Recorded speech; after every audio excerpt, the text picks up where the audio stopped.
یاد اکثر ان کے نام آنے لگے، خواب میں بھی یاد اکثر ان کے نام آنے لگے، الظاہر شبیر کے گھر سے ادھر نکلے قدم۔ ظاہر شبیر کی عظمت کیا ہے، سماعت فرمائیں کہ ظاہر شبیر کے گھر سے ادھر نکلے قدم، میرے مولا کہ ادھر سے خود سلام آنے لگے، ظاہر شبیر کے گھر سے ادھر نکلے قدم، میرے مولا کہ ادھر سے خود سلام آنے لگے۔ نعرہ صلوات۔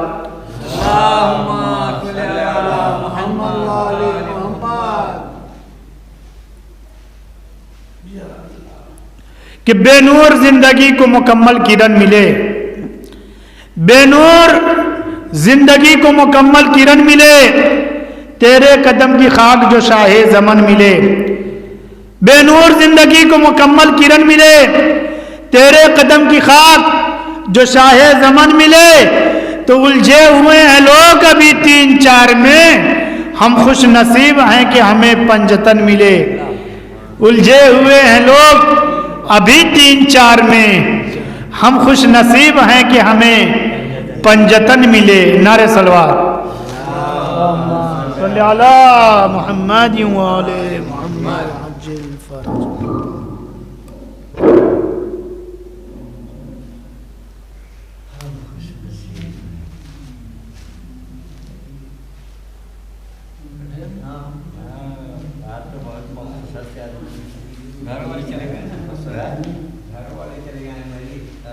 اور محمد والے محمد صلوات۔ اللہم صلی علی محمد و آل محمد۔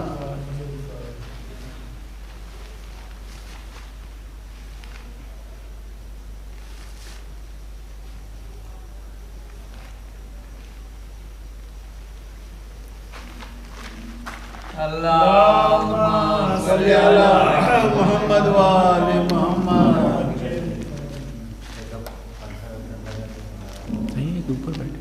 اوپر بیٹھیے، مشکل تو نہیں زیادہ اوپر ہو جائیں گے۔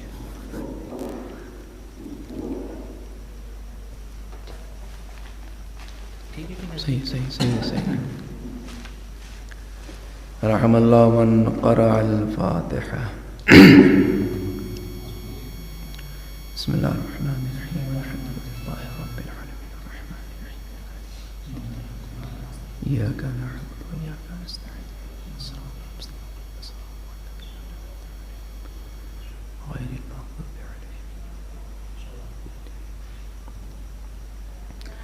لا حول ولا قوة إلا بالله العلي العظيم۔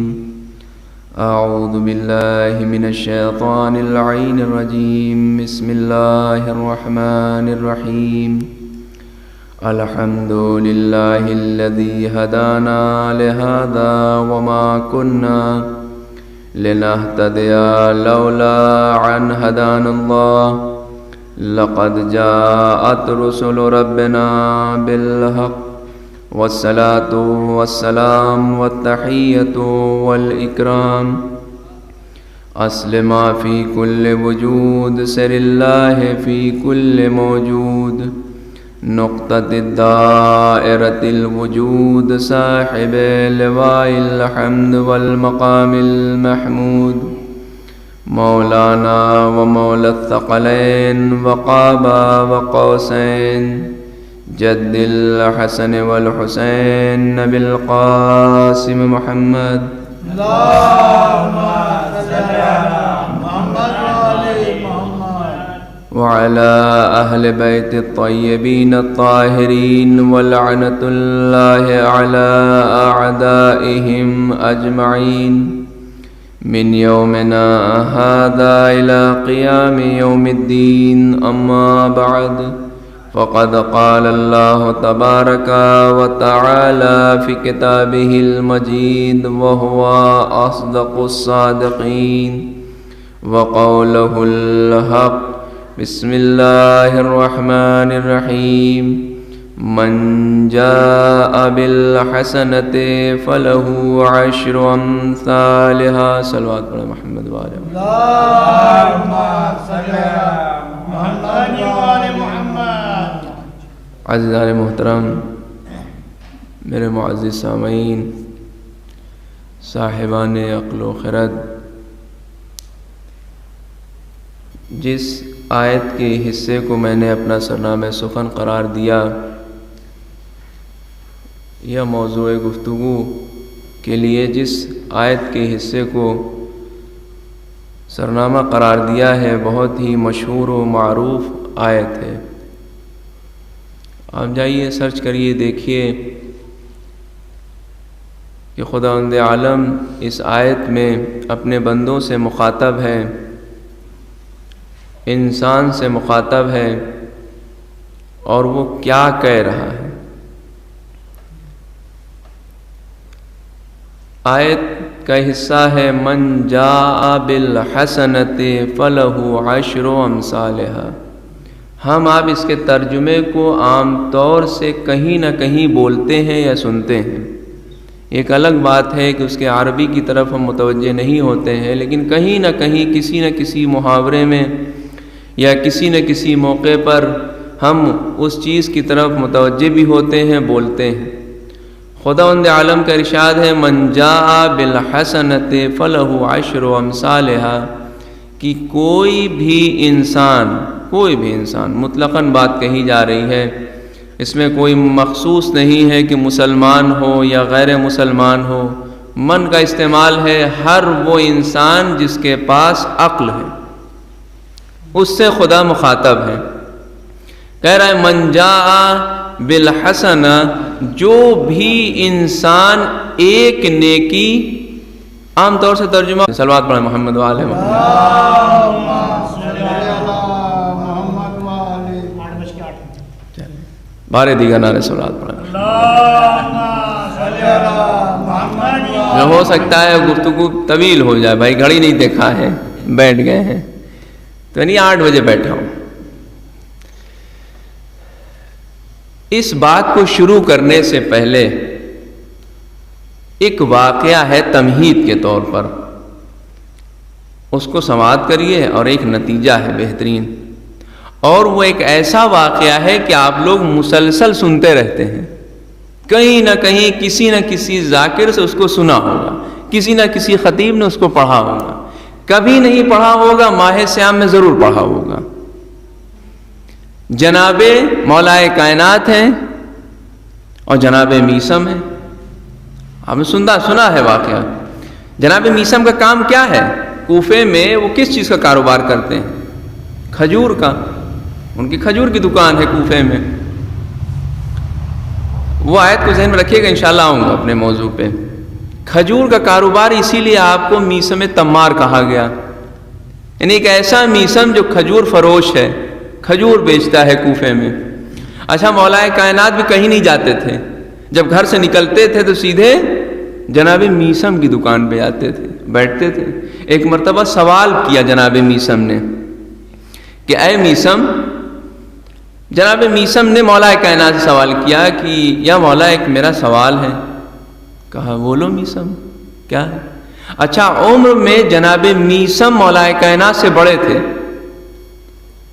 اور پورے عرب تھے وہ، یعنی لہیم شہیم اور قد و قامت کے لحاظ سے ویسے ہی تھے بھی وہ، کہ سر پہ بال بہت کم تھا جناب میثم کے، سر پہ بال نہیں تھا، اور پیٹ بھی ماشاءاللہ سے نکلا ہوا ہی، پوری ان کی جسامت ہے جناب میثم کی، اور ایج میں مولائے کائنات سے بڑے بھی ہیں، لیکن محبت ہے، عشق ہے.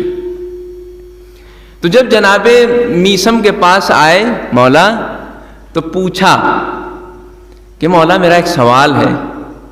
کہا بولو میسم کیا سوال ہے؟ کہا مولا میرا سوال یہ ہے کہ جتنی محبت میں آپ سے کرتا ہوں کیا اتنی محبت آپ مجھ سے کرتے ہیں؟ سوال کیا جناب میسم نے. یعنی ایک عاشق ہے جو اپنے معشوق سے سوال کر رہا ہے کہ جتنی محبت میں مولا آپ سے کرتا ہوں کیا آپ مجھ سے کرتے ہیں؟ جانتے کیا جواب دیا مولا نے؟ کہا اے میسم تمہاری محبت میں کمی واقع ہو سکتی ہے لیکن علی کی محبت میں کمی واقع نہیں ہوگی. ایک صلوات پڑھیں محمد وآل محمد.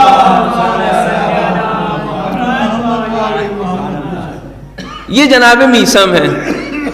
آپ کا بارہا یہ واقعہ سنا, صرف ایک نتیجہ دینا چاہتا ہوں اس واقعے سے. اچھا ہمارا یہ عقیدہ بھی ہے کہ ہمارے جو بھی اعمال ہوتے ہیں وہ اہل بیت علیہ الصلوۃ والسلام کے ذریعے سے قبول ہوتے ہیں. اگر ان کو بھی اس سے ہٹا دیا جائے تو ہمارے اعمال کوئی ویلو نہیں ہے. یہ حقیقت ہے.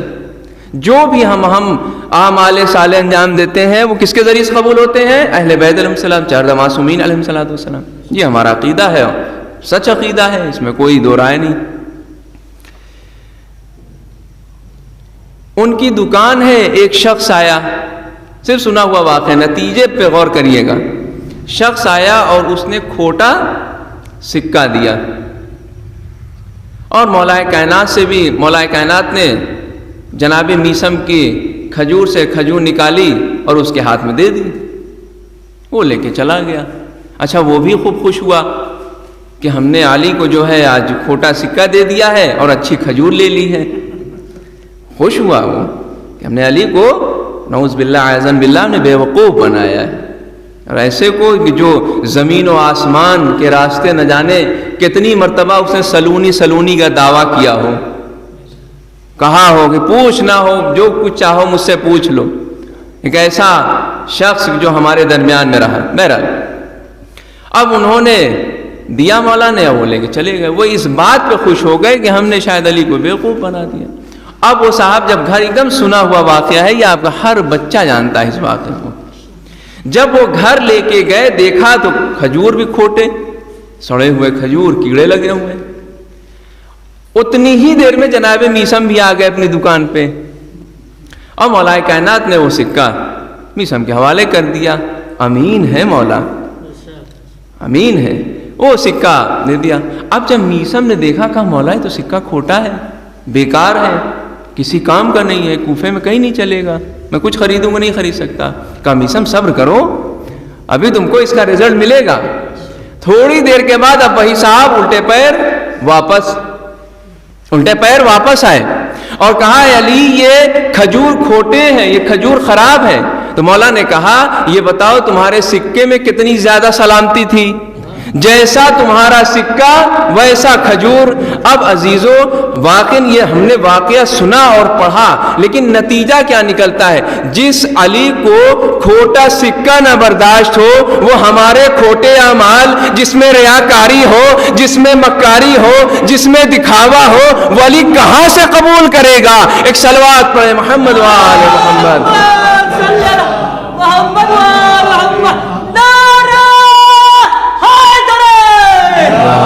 شہزادی بی بی فاطمہ الزہرا سلام اللہ علیہا بلندر سلوات. اللہم صلی علی محمد. ارے جس علی کو کھوٹا سکہ نہ برداشت ہو وہ ہمارے اعمال جس میں کجی ہو, ترچھا پن ہو, انا ہو, اکڑ ہو, ریاکاری ہو, وہ تو نہیں برداشت کرے گا. تو جیسے ہمارے اعمال ہوں گے ویسا اس پہ اتنا اجر ملے گا. ہم واقعاً توقع زیادہ کی نہ رکھیں. اچھا جب یہاں تک بات آ گئی ہے تو ایک بات اور بھی سن لیجئے. صلوات پڑھیں محمد وآل محمد. بہت دن بعد مجھے برسرا میں موقع ملا ہے, بہت دن بعد, نہ جانے میرے خیال 4-5 سال کے بعد میں پڑھ رہا ہوں مجلس برسرا میں. 8 سال, دیکھیے 8 سال کمیل جو گواہ ہیں, 8 سال بعد میں مجلس پڑھ رہا ہوں. صلوات پڑھیں محمد وآل محمد. تعداد مت غور کریے کہ چند افراد ہیں.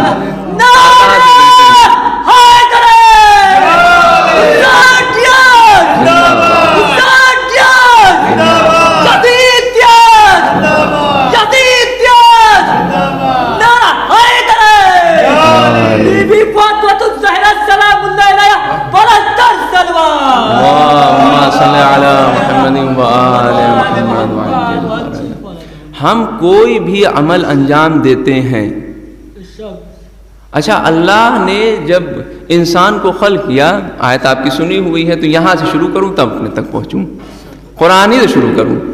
کیا ہے؟ بسم اللہ الرحمن الرحیم. وما خلقت الجن والانس الا لیعبدون. ماشاءاللہ، یعنی ہم نے انسان اور جنات کو خلق ہی نہیں کیا مگر یہ کہ کس لیے؟ میری عبادت کریں. خلقت انسان کیا ہے یا خلقت اجنہ کیا ہے؟ اللہ کی عبادت. یعنی پھر اس سے نتیجہ کیا نکلا؟ مقصد خدا یہ ہے کہ جو میں خلق کر رہا ہوں اس کا نتیجہ اور مقصد یہ ہے کہ میری عبادت کی جائے.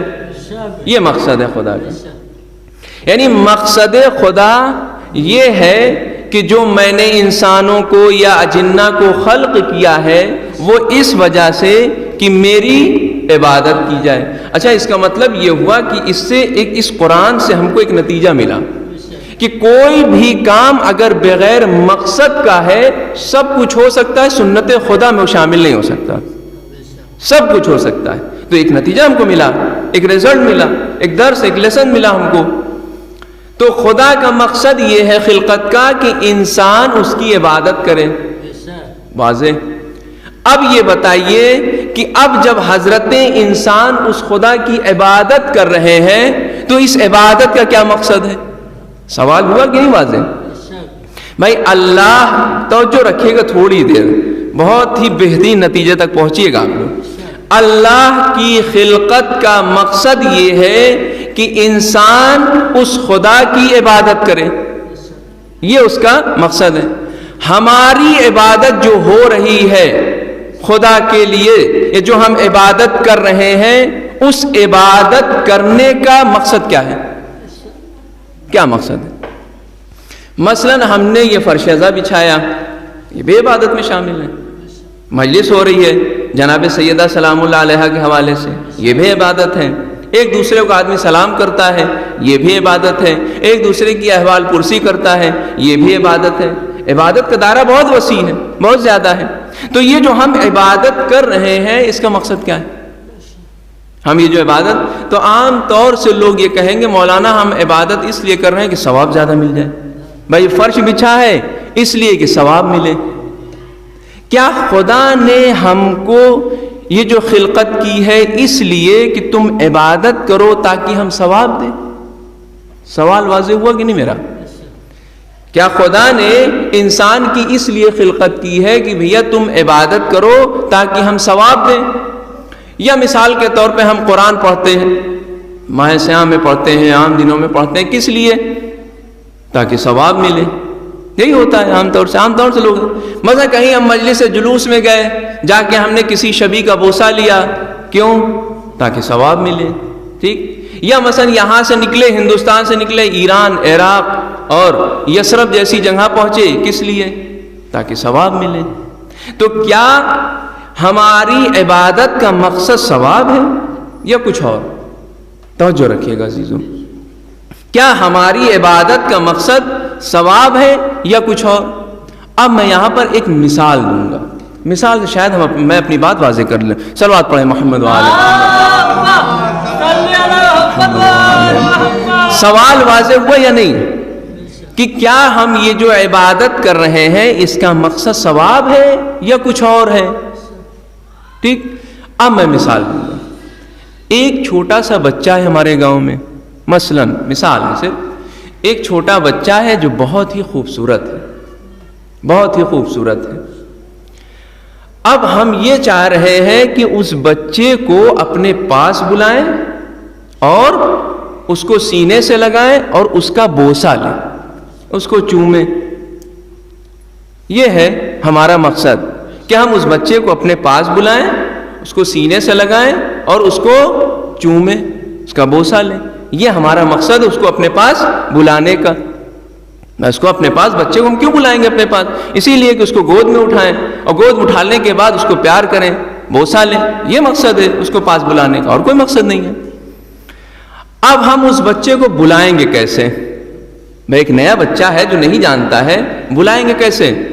جو چالاک لوگ ہوتے ہیں وہ کیا کریں گے؟ وہ بغل میں دکان ہوئے، دکان تک جائیں گے اور چاکلیٹ لے کے آئیں گے اس کے لیے. توجہ رکھیے گا عزیزوں, بغل میں جائیں گے, چاکلیٹ لے کے آئیں گے, اور اب اس چاکلیٹ کے ذریعے بچے کو اپنے پاس بلائیں گے. اور بچہ آئے, بچے نے چاکلیٹ دیکھی, آیا اور لے کر چلا گیا. توجہ رکھیے گا عزیزوں, میں ایک بہترین نتیجے تک آپ کو لے جانا چاہتا ہوں. بچہ آیا, چاکلیٹ لیا, لے کر چلا گیا. یہ بتائیے جو آپ کا مقصد تھا, جو آپ کی چاہت تھی, وہ پوری ہوئی یا نہیں؟ بھائی آپ کا مقصد یہ تھا کہ اس بچے کو گود میں اٹھا کے اس کا بوسہ لیں, اس کو پیار کریں, لیکن اس بچے نے آپ کے ہاتھ سے چاکلیٹ لی اور لے کر چلا گیا. آپ کی چاہت, آپ کا مقصد پورا ہوا یا نہیں ہوا؟ یعنی آپ کو تکلیف ہوگی کہ بھیا میں نے اس بچے کے لیے اتنے روپے خرچ کیے, چاہا کہ اس کو اپنی گود میں اٹھائیں اور اس کو اپنے پاس بلائیں, اس کا بوسہ لیں, لیکن میری چاہت نہیں پوری ہوئی, وہ بچہ چلا گیا, وہ بچہ چلا گیا. بس ایسے ہی خدا ہماری یہ جو عبادت ہے, یہ جو ہم اتنی عبادت کرتے ہیں, کیا صرف ثواب کے لیے ہے یا کچھ اور؟ ہم نماز میں کیا نیت کرتے ہیں؟ نماز مغرب پڑھتا ہوں 3 رکعت واجب قربتاً اللہ, قربتاً اللہ, قربتاً الی الثواب نہیں ہوتا ہے عزیزو. یعنی ہماری عبادت کا مقصد ثواب حاصل کرنا نہیں ہے, بلکہ ہماری عبادت کا مقصد قربت خدا ہے. اب اگر کوئی انسان اس سے عبادت کرے, اس کی عبادت کرے, ثواب لے کر واپس چلا جائے, یہ واقعاً اس کی کمزرفی ہوگی. لیکن اگر ثواب لے کر قربت خدا حاصل کر لے, یہ اس کا کمال ہوگا. ایک صلوات پڑھیں محمد وآلہ. یعنی ثواب کے لیے یا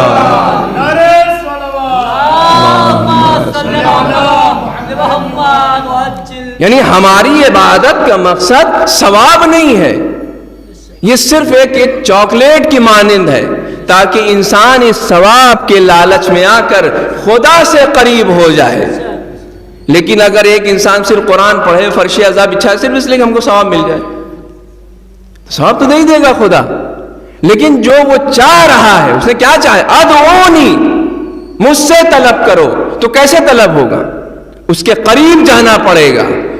لیکن ہم اگر اس کے قریب نہ جائیں, ثواب لے کر واپس چلے جائے, یہ کتنی بڑی کمزرفی ہوگی ہماری. بلکہ ہماری عبادت کا مقصد یہ ہونا چاہیے, خدایا تو ثواب نہیں دیتا ہے, مت دے. مولا کائنات نے دعا کمیل میں کیوں یہ جملہ کہا؟ ایک صلوات پڑھیں محمد وآل محمد.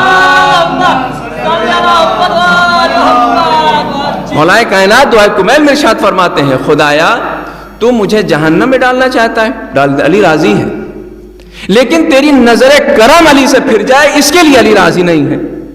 یہ کیا مطلب ہے؟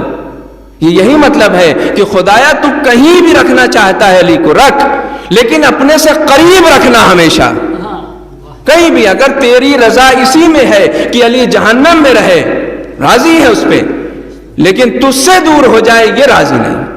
یہ قربت خدا ہے. ہم کوئی بھی عمل انجام دیں, خدایا تو ثواب نہیں دیتا, راضی ہے, نہ دے, ثواب نہیں چاہیے, لیکن تیری قربت چاہیے.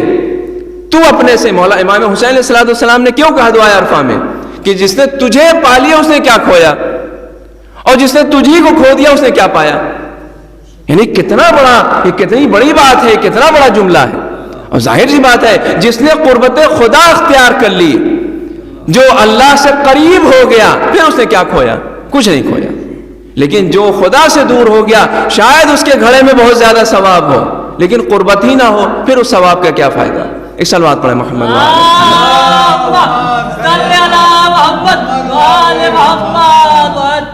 یہ ایک تمہیدی طور پہ آپ کے سامنے گفتگو تھی, تو جس آیت کے جملے کو میں نے سرنامہ سخن قرار دیا, اس پہ توجہ رکھیے گا عزیزوں. قرآن میں ہے کہ وَرَتِّلِ الْقُرْآنَ تَرْتِيلًا, قرآن کو ترتیل کے ساتھ پڑھا جائے. دوسری جگہ ہے کہ قرآن کو پڑھیے تفہیم کے ساتھ پڑھیے, قرآن کو سمجھ کے پڑھیے, ثواب کے لیے مت پڑھیے. ثواب خدا کا کام ہے, وہ دے گا, اس کے خزانے میں بے پناہ ہے.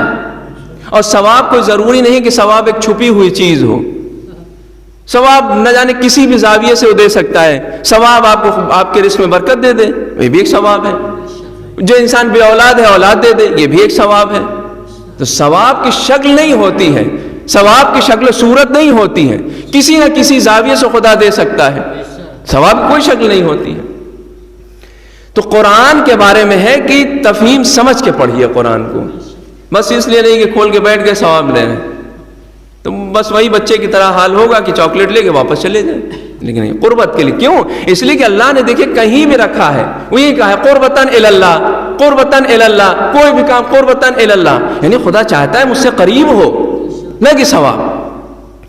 اب جب ہم نے یہ آیت پڑھی، آیت کا حصہ ہے، ایک مکمل آیت نہیں ہے، من جاء بالحسنۃ فلہ عشر امثالھا، جو انسان، عام طور سے ترجمہ ہوتا ہے جو انسان ایک نیکی انجام دے گا، خدا اس ایک نیکی کو 10 گنا کنورٹ کر دے گا، تبدیل کر دے گا، 10 گنا بڑھا دے گا۔ یہ عام طور سے ترجمہ ہوتا ہے اس آیت کا۔ عزیزو، آیت کیا ہے؟ من جاء، اس کی جگہ پر خدا نے من فعل، ذرا سے دقیق توجہ رکھیے گا عزیزو، میں کیا کروں، میں خود مجبور ہوں اپنے لحاظ سے، تو تھوڑا متوجہ رہیے گا میری بات میں۔ من فعل نہیں رکھا، فعل جاء میں فرق ہے۔ جاء کے معنی ہوتے ہیں کسی چیز کا آنا، جاء کے معنی ہوتے ہیں کسی چیز کا لانا، جاء کے معنی ہوتے ہیں آنا، اور فعل کے معنی ہوتے ہیں انجام دینا۔ اب ترجمہ کریے، من جاء بالحسنۃ فلہ عشر امثالھا، جو انسان ایک نیکی لائے گا، فرق واضح ہوا کہ نہیں؟ جو انسان ایک نیکی لائے گا، خدا اس کی اس لائی ہوئی ایک نیکی کو 10 گنا بڑھا دے گا۔ اب سوال یہاں یہ ہوتا ہے کہ یہ 10 گنا خدا کا کیا ہے؟ یہ 10 گنا کیا ہے خدا کا؟ کسی کو نہیں پتا۔ ایک چھوٹی سی مثال میں دے دوں آپ لوگوں کو، 10 گنا کیسے سمجھ میں آئے گا خدا کے۔ چندریان کہاں گیا تھا؟ آپ لوگوں کو پتا ہے کچھ؟ چندریان کے بارے میں سنا ہوگا آپ لوگوں نے کہ بھائی زمین سے چاند پہ گیا تھا، ٹھیک، چاند پہ چندریان گیا تھا۔ ہم آپ صاحب ہندوستان میں رہتے ہیں، ہمیں اتنی خبر تو ہے، چندریان گیا تھا۔ اچھا، جب وہاں کا دن کاؤنٹ کیا گیا کہ خدا کا 10 گنا کیا ہے، جب وہاں کا دن کاؤنٹ کیا گیا کہ بھائی وہاں کا ایک دن یہاں کے کتنے دن کے برابر ہے، جب یہ کاؤنٹ کیا گیا کہ لاؤ بھائی چاند پر اگر کوئی آدمی زندگی گزار رہا ہے تو وہاں کا ایک دن یہاں کے کتنے دن کے برابر ہے، تو بھائی سائنسدان نے کہا کہ وہاں کا ایک دن یہاں کے 14 دن کے برابر ہے۔ یعنی انسان اس دنیا سے نکلا، ایک دوسری دنیا میں گیا، وہاں کا ایک دن یہاں کے 14 دن کے برابر، اب خدا کا 10 گنا یہاں کے کئے گنا ہونے کے برابر ہوگا؟ صلوات پڑھیں محمد و آل محمد۔ اس لیے کہ وہ عالم ارواح کی بات ہے، وہ عالم جسم و جسمانیت کی بات نہیں ہے۔ اب خدا کا وہاں کا ایک گنا نہ جانے کئے گنا کے برابر ہوگا، اب 10 گنا، تو لہٰذا اس کی کوئی کثرت، کوئی حد معین نہیں ہے، لیکن شرط یہی ہے کہ ایک لے کے آنا ہے۔ یہ ترجمہ ہے، من شرط ہے، خدا شرط لگا رہا ہے، یعنی شرط یہ ہے کہ ایک لے کر آنا ہے، اس کو اتنا ملے گا۔ اس کا مطلب یہ ہوا کہ ایک لانا بہت اہم ہے۔ اب ہم اس کا ذرا سے تجزیہ کریں اور تحلیل کریں۔ صلوات پڑھیں محمد و آل محمد۔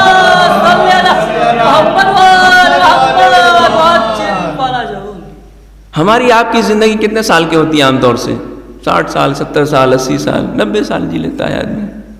آج یہ جو غذائیں اور ساری آب و ہوا یہاں کی چل رہی ہے، اس کو دیکھتے ہوئے آدمی بہت کہہ دے بھائی چلیے 70 سال، 80 سال، 90 سال۔ میں 90 سال تصور کرتا ہوں کہ مثلا میں سید محمد عسکری 90 سال انشاءاللہ جئیں گے، ٹھیک؟ اس 90 سال میں سے آپ 15 سال مائنس کر دیجئے۔ میں 15 سال آدمی بالغ نہیں ہوا ہے، جب بالغ ہوگا تب جو ہے احکام اس کے اوپر واجب ہوں گے اور مستحب ہوں گے اور حرام ہوں گے۔ جب تک 15 سال کا نہیں ہوا ہے کچھ نہیں، وہ آزاد ہے۔ لیکن اس 90 سال میں سے 15 سال مائنس کریے، کتنا بچا؟ زور سے بولیے۔ ہاں 75، 75 یعنی 75 ایئرس بچے، 75 سال بچا۔ اب اس 75 سال میں کتنی مرتبہ دن آتا ہے، کتنی مرتبہ رات، یہ بھی آپ اندازہ لگا لیجئے۔ ایک دن کئی گھنٹے کا ہوتا ہے؟ 24 گھنٹے کا ہوتا ہے، ایک دن 24 گھنٹے کا ہوتا ہے، ایک سال کئے دن کا ہوتا ہے؟ 365 دن کا ہوتا ہے، ایک سال 365 دن کا ہوتا ہے۔ اس ایک سال کو آپ گڑا دیجئے 24 گھنٹے سے، بھیا کمیل گڑا دو تو نتیجہ نکل کے آئے گا کہ ایک سال میں کئے گھنٹہ نکل کے آیا۔ اگر ایک انسان 75 سال جی رہا ہے تو وہ کئے گھنٹہ جیا؟ خدا کیا کہہ رہا ہے؟ ایک نیکی لانا ہے، یعنی ہم نے تم کو اتنے گھنٹے دیے ہیں، اتنے ہزار اتنے کروڑ گھنٹے دیے، صرف ایک نیکی لانا ہے۔ اس کا مطلب یہ ایک نیکی کوئی معمولی نہیں ہے، اس کا مطلب یہ ہوا یہ ایک نیکی اصلاً معمولی نہیں ہے۔ پھر کیا ہے؟ امام صادق علیہ السلام سے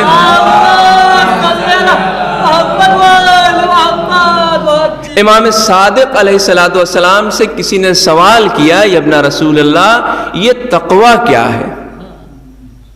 متقی تقوی کسے کہتے ہیں؟ تقوی کسے کہتے ہیں؟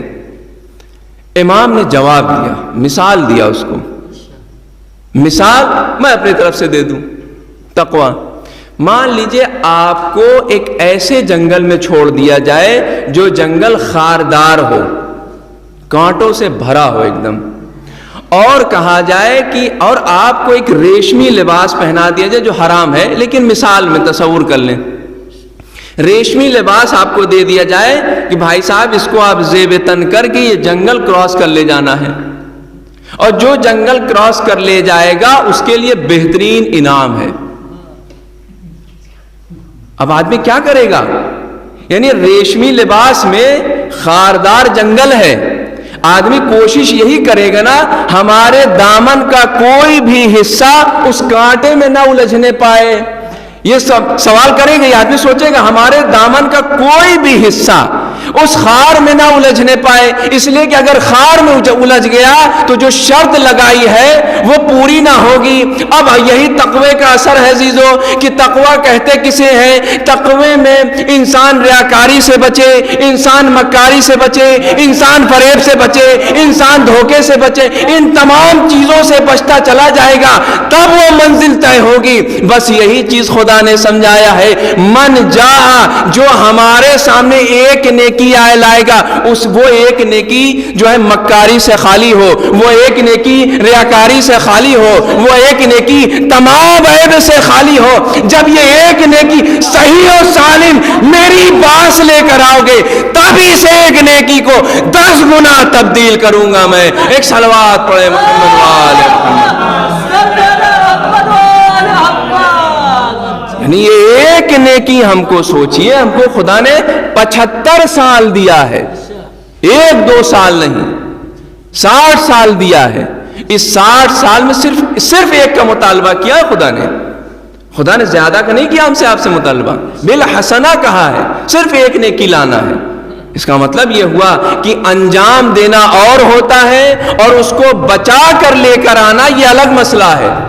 اس لیے کہ انسان نیکی بہت انجام دیتا ہے، ہم نے اتنا حج کر لیا، ہم نے اتنا عمرہ کیا، اتنی زیارت کی، اتنی مجلسیں کی، اتنا وہ کیا، اتنا سال ثواب کیا، ٹھیک آپ نے کیا، آمنا سلمنا، بہت اچھا کام کیا، لیکن سوال یہ ہے کتنا بچایا آپ نے؟ سب سے اہم مسئلہ یہ ہے۔ تو لہٰذا ہماری پوری کوشش صرف 2 چیز پہ ہونی چاہیے، ایک قربت خدا ہونی چاہیے، دوسری وہ چیز محفوظ رہے۔ اس لیے کہ چالاک انسان وہی ہے جو اس چیز کی حفاظت کرے اور اپنے مالک تک صحیح و سالم لے کر جائے، یہ اس کے عقل مند ہونے کی دلیل ہے۔ نہ یہ کہ وہ اس بات پہ اتراتا رہے کہ ہم نے اتنی نیکیاں کی، اتنے کام کیے، اتنے فضائل ہیں، اتنے چیزیں ہم نے انجام دے دی، اس پہ نہ اترائے وہ، بلکہ وہ یہ سوچے کہ یہ جو ہم نے 70 سال میں نیکی انجام دی ہے آیا یہ محفوظ ہے یا نہیں۔ اس لیے کہ اگر ہمارے اس جھولے میں ہلکا سے بھی سوراخ ہو گیا، ہلکا سے، زیادہ بڑا نہیں، بہت بڑا ہو گیا تو مسئلہ ہی بیکار، پھر اگر ہلکا سے بھی سوراخ ہو گیا تو دھیرے دھیرے دھیرے دھیرے 70 سال میں سب نکل جائے گا۔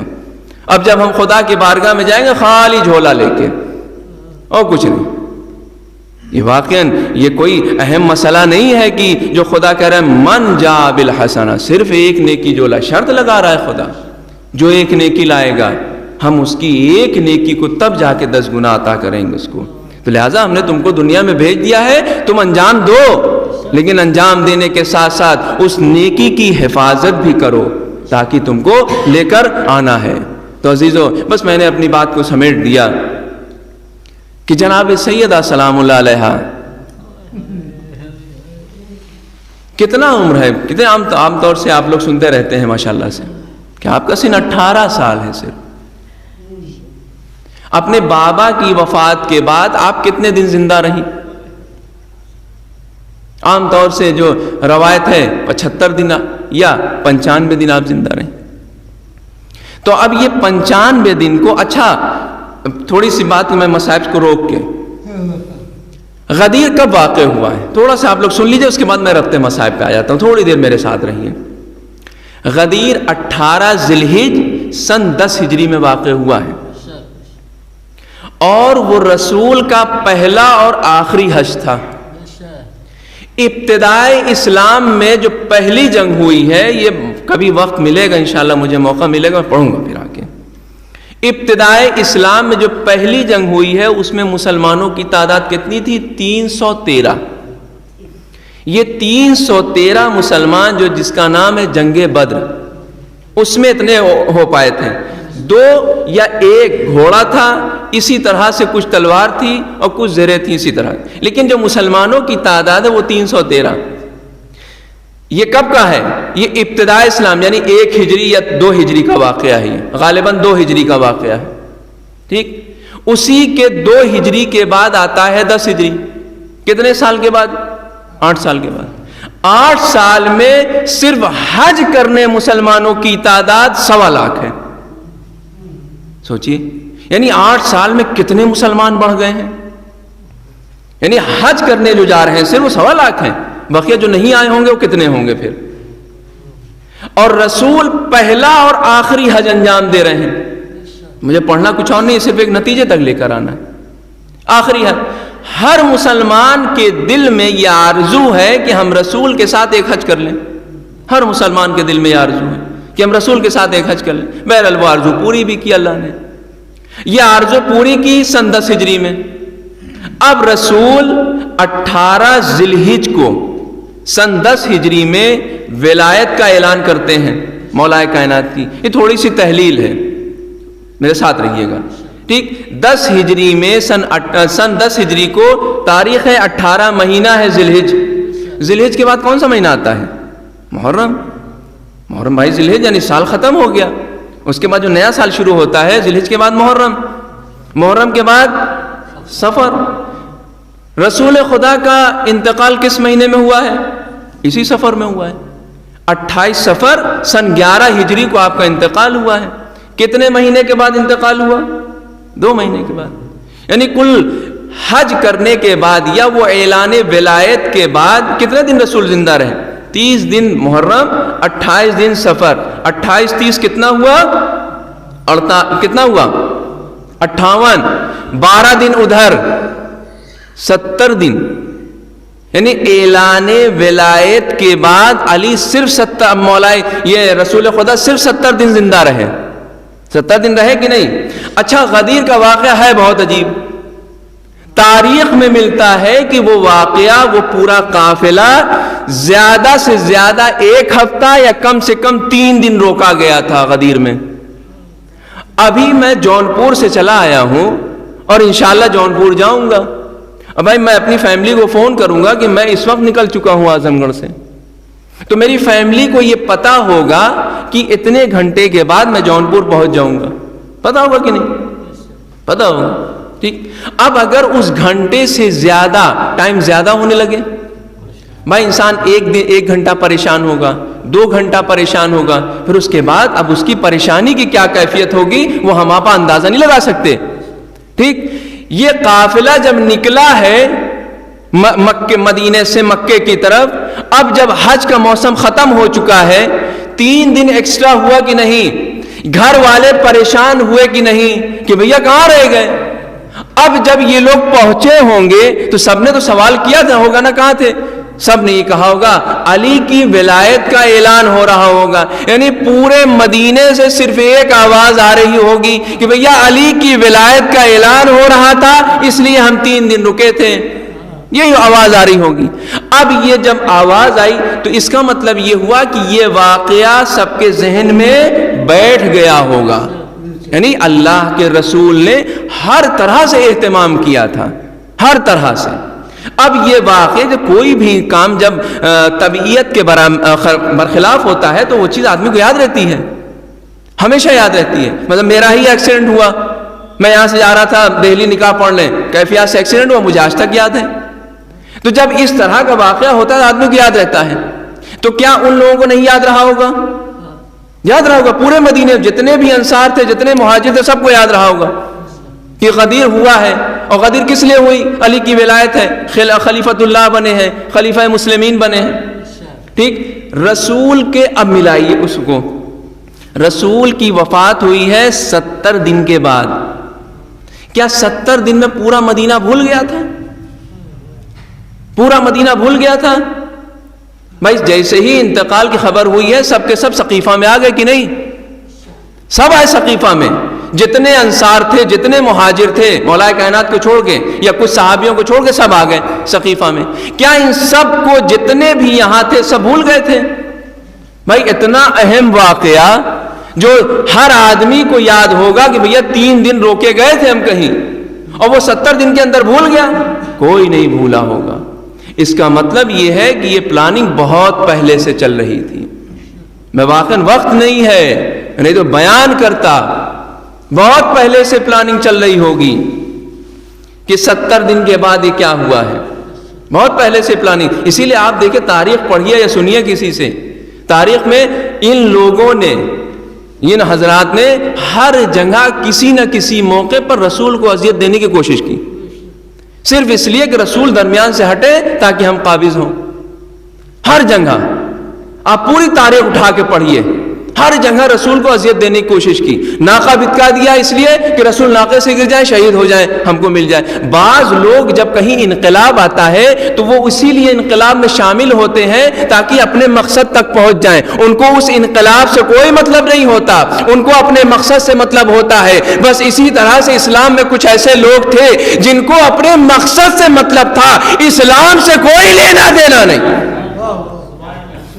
ان کے جسم میں صرف اسلام کا لبادہ تھا، ورنہ اسلام سے کوئی سروکار نہیں تھی ان کو۔ سوچئے 70 دن ادھر، بی بی کی شہادت کب ہے؟ ذی الحجہ میں، جمادی الثانیہ میں، صفر، ربیع الاول، ربیع الثانی، جمادی الاول، جمادی الثانی، یعنی اپنے بابا کے انتقال کے بعد صرف 95 دن زندہ رہی۔ اور زندہ کیا تھی وہ؟ مولا کائنات نے یہ کیوں کہا دفن کرتے وقت، یا رسول اللہ مجھ سے فاطمہ نے کچھ نہیں بتایا ہے؟ آپ سوال کریے گا کہ فاطمہ پر مصیبت کیا ہوئی، مجھ سے کچھ نہیں بتایا۔ بی بی جب ابوالحسن گھر میں آتے تھے مولا کائنات، بی بی اپنے چہرے کو چھپا لیتی تھی۔ یہ چہرے کو کیوں چھپایا؟ ہم آپ کبھی غور کریں کہ بی بی نے چہرے کو کیوں چھپایا؟ یہی بی بی جب دربار سے نکلی ہے تو ابوالحسن سے اپنے چہرے کو چھپا لیتی ہے، وہ اس لیے کہ کہیں یہ تماچوں کے نشان علی نہ دیکھ لے۔ ہاں ارباب عزا، آپ آمادہ ہو گئے، آپ خدا آپ کی اس نعمتوں کو محفوظ رکھے اور اس کو ہمارے لیے نجات کا سامان قرار دے۔ ہاں ارباب عزا، آج وہ تاریخ ہے جس تاریخ میں ایک شہزادی کا جنازہ اٹھا، لیکن اس نے وصیت کی، اے علی میرے جنازے کو رات کی تاریکی میں اٹھانا، میرے جنازے کو میرے دشمنوں کو ہاں ارباب عزا، یہ جناب فاطمہ ہے کہ اسماء سے کہتی ہے، اے اسماء میں حجرہ عبادت میں جا رہی ہوں، جب تک یہ آواز آتی رہے سمجھنا فاطمہ زندہ ہے، اور جیسے ہی آواز جیسے ہی یہ آواز خاموش ہو جائے سمجھنا فاطمہ نہیں رہ گئی. ہاں ارباب ازا تاریخ میں ملتا ہے کہ جناب سیدہ نے تمام چیزوں کو آمادہ کیا, بچوں کے لیے کھانا آمادہ کیا, لباس کو آمادہ کیا, تمام چیزیں آمادہ کر دی. ہاں ارباب ازا جب تمام چیزیں آمادہ ہو گئی حجرہ عبادت میں فاطمہ چلی گئی. کسی نے خبر تھوڑی دیر کے بعد آواز آنا بند ہو گئی. اسماء نے کہا شاید بی بی خاموش ہو گئی ہے, لیکن جیسے ہی جا کے دیکھتی ہے دیکھتی کیا ہے, اب بی بی کا جسم تو ہے لیکن اس جسم میں جان نہیں. ہاں ارباب ازا امام فوراً اسماء باہر بھاگ کے آتی ہے اور بچوں سے کہتی ہے جاؤ ابو الحسن کو بلا لاؤ. ادھر بچے اپنے بابا کے پاس جاتے ہیں اور کہتے ہیں بابا ہماری اماں اس دنیا سے رخصت ہو, یہ سننا تھا علی لڑکھائے زمین پر گرے آواز اے فاطمہ تم نے ہم. ہاں ارباب ازا مولائے کائنات گھر میں آتے ہیں, غسل و کفن کا اہتمام ہوتا ہے, غسل دیتے ہیں, کفن دیتے ہیں. اب سب کی باری آتی ہے کہ ایک کے بعد ایک رخصت, ایک کے بعد ایک رخصت ہو. دونوں بچوں کی باری آتی ہے, ایک طرف امام حسن ایک طرف امام حسین کھڑے ہو کے کہے اے اماں جب تک ہم کو نہ بلائیے گا ہم نہیں آئیں گے. یہ سننا تھا. بندے کفن کھلے, زہرا نے آواز اے لال میرے سینے سے لگ جا. دونوں بچوں نے اپنی ماں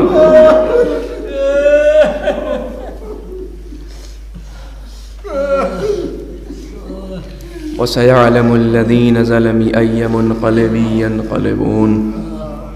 اللهم لعن اولا ثم الثاني والثالث والرابع. اللهم لعن يزيد خامس ولعن عبيد الله بن زياد وابن مرجان وعمر بن سعد وشمرا وعلى ابي سفيان وعلى زياد وعلى مروان الى يوم القيامه.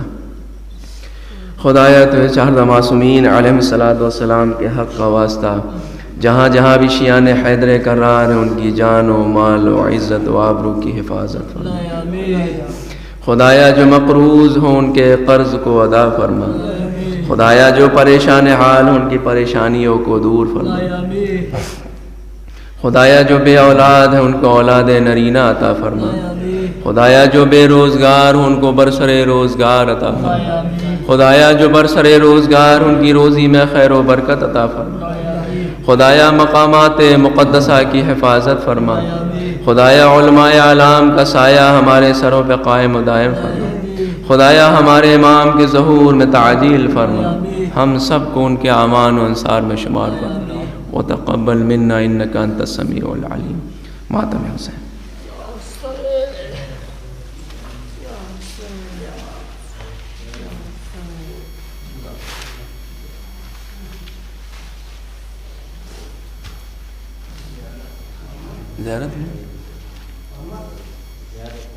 السلام علیکم یا ابا عبداللہ. السلام علیکم ابن رسول اللہ. السلام علیکم ورحمۃ اللہ وبرکاتہ.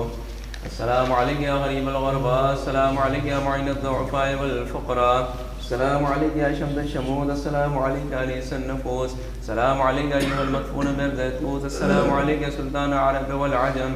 السلام علیکم یا ابا الحسن علی ابن موسیٰ رضا ورحمۃ اللہ وبرکاتہ. السلام علیکم یا مولانا یا صاحب عصر الزمان. الامان الامان الامان. السلام علیکم یا خلیفۃ الرحمن. السلام علیکم یا شریک القرآن. السلام علیکم یا مظہر الایمان. السلام علیکم یا امام زماننا. هذا عجل اللہ تعالی فرجک و ظہورک. السلام علیکم ورحمۃ اللہ وبرکاتہ. اللہم صل علی محمد.